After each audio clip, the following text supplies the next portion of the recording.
Negara-negara anggota Pakta Pertahanan Atlantik Utara, NATO, yakin dukungan yang diberikan NATO kepada Ukraina yang disetujui pada pertemuan puncak KTT NATO di Washington, AS, tidak akan mengizinkan Kiev melancarkan serangan balasan setidaknya hingga akhir tahun ini.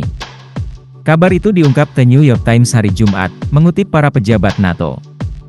Hari Kamis, 11 Juli 2024 setelah pertemuan puncak KTT NATO di AS, NATO menerbitkan deklarasi KTT Washington yang menguraikan paket dukungan senilai $40 miliar untuk Ukraina untuk tahun 2025 saja. Komitmen lebih lanjut akan dibahas pada pertemuan puncak blok tersebut di Belanda tahun depan. Para pejabat mengatakan kepada surat kabar itu bahwa hingga tahun depan Kiev tidak akan siap melancarkan serangan balasan atau menduduki wilayah yang luas.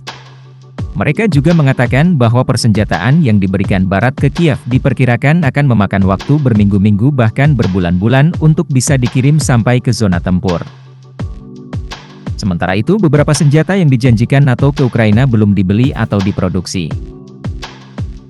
Paket dukungan tersebut diharapkan memungkinkan Ukraina untuk melawan Rusia pada tahun 2025 sementara Ukraina menerima lebih banyak amunisi dan senjata dari Barat dan memindahkan pasukannya lebih dekat ke garis depan, lapor NYT, mengutip seorang pejabat senior NATO. Presiden Rusia Vladimir Putin mengatakan pada bulan Juni bahwa Rusia akan melakukan gencatan senjata dan memulai pembicaraan dengan Ukraina segera setelah Kiev menarik pasukan dari wilayah yang dikuasai Rusia dan membatalkan rencana untuk bergabung dengan NATO.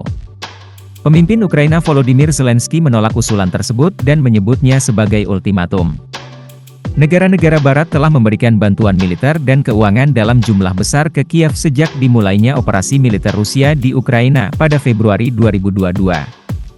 Kremlin secara konsisten memperingatkan agar tidak melanjutkan pengiriman senjata ke Ukraina, dengan mengatakan hal itu akan menyebabkan eskalasi konflik lebih lanjut.